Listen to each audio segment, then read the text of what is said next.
इस न्यूज के प्रायोजक हैं Balaji academy, PSC coaching centre, पड़ाव चौक, मुंगेली।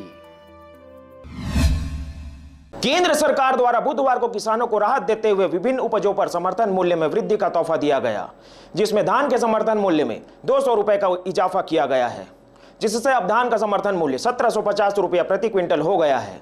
केंद्र सरकार के द्वारा धान के समर्थन मूल्य में किए गए वृद्धि को सभी पार्टियों के जनप्रतिनिधियों ने अपनी प्रतिक्रिया देते हुए प्रदेश सरकार द्वारा पूर्व में किए गए घोषणा पत्र की याद दिलाते हुए 2100 रुपए समर्थन मूल्य पर धान खरीदने के किए गए वादों की याद दिला रहे हैं। केंद्र सरकार ने 200 रुपये की जो बढ़ोतरी की है, आज अखबारों में आया है, ये तो समय में वस्तुस्थिति सब तब सामने आएगा जब वो वाकई 200 रुपये का अधिक मूल्य समर्थन मूल्य में देकर धान को खरीदेगी। मैं इस सरकार से पूछना चाहता हूँ कि जब आपने अपने चुनावी घोषणा पत्र में 2100 रुपया समर्थन मूल्य की बात की और 300 रुपये बोनस की बात की, तो आज तक आपने क्या पूरा किया? क्या आपने 2100 रुपये में धान खरीदा? क्या आपने 300 रुपये बोनस दिया? यदि आपको वास्तव में किसान की हितैषी सरकार है, किसान के हित के बारे में आप सोचते हैं, तो तत्काल प्रभाव से आपको जिस समय आपका घोषणा पत्र, आपने चुनावी घोषणा पत्र जारी किया था, उस समय से आपको 2100 रुपये धान की कीमत किसानों को देना चाहिए और 300 रुपये समर्थन मूल्य किसानों को, 300 रुपये का बोनस किसानों को प्रति क्विंटल देना चाहिए।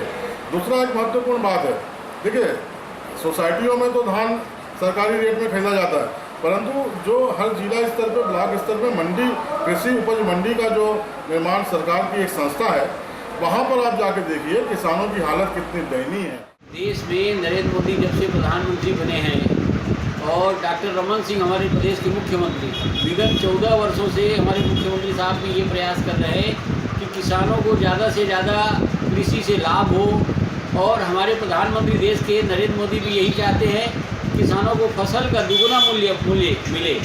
ये सब चीज़ों को ध्यान में रखते हुए आज हम यदि किसानों को 200 रुपये प्रति क्विंटल के हिसाब से बोनस दे रहे हैं, तो निश्चित रूप से किसान खुशहाल होगा, प्रदेश की उन्नति और विकास होगा। और प्रदेश में किसानों की जो स्थिति पहले विगत समय से, लंबे समय से खराब थी, आज हम ये देख रहे हैं कि जब से हमारे प्रदेश में रमन सिंह बने हैं मुख्यमंत्री, तब से किसानों में खुशहाली आई है। और 200 रुपये धान में बोनस बढ़ाने से निश्चित रूप से किसानों का रुझान भाजपा के प्रति और शासन के प्रति बढ़ेगा। आने वाले समय पे किसान और समृद्धिशाली होंगे, खुशहाल होंगे, यही हम सब लोगों की कामना है। भारतीय जनता पार्टी के करने और करने में बहुत अंतर होता है, क्योंकि आप जानते हैं कि यहाँ जब चुनाव हुआ तो यहाँ का मुख्यमंत्री ने साफ कहा था कि किसानों के धान को हम 2100 रुपये में लेंगे और 300 रुपये बोनस देंगे।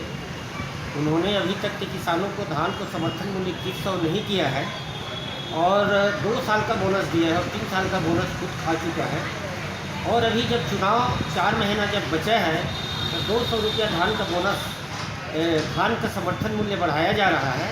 ये तो चुनावी स्टंट है। फिर से हम जैसे भी किसानों को फिर से बेवकूफ़ बना के हम शासन सत्ता में आ जाएं, यही भारतीय जनता पार्टी की चाल है। इसका तो विरोध करते हैं। मैं तो कहता हूँ कि ठीक है, आपने 50 रुपया बढ़ाए कि 200 बढ़ाए, किसानों के लिए जो भी मिलेगा वो अच्छी है, मगर आपने अभी 4 महीना पहले चुनाव का बढ़ा रहे हैं। ये चुनावी स्टंट है। सरकार बनने के बाद आप देंगे कि नहीं देंगे, इसका कोई निश्चित नहीं। आप सभी जानते हैं, किसान भी समझ रही है कि 2100 की घोषणा समर्थन मूल्य कहने के बाद भी अगर सरकार 5 साल में नहीं दिया और 2 साल की ही बोनस दिया, 3 साल के बोनस दिए, तो किसान भी इसमें समझ रहे हैं।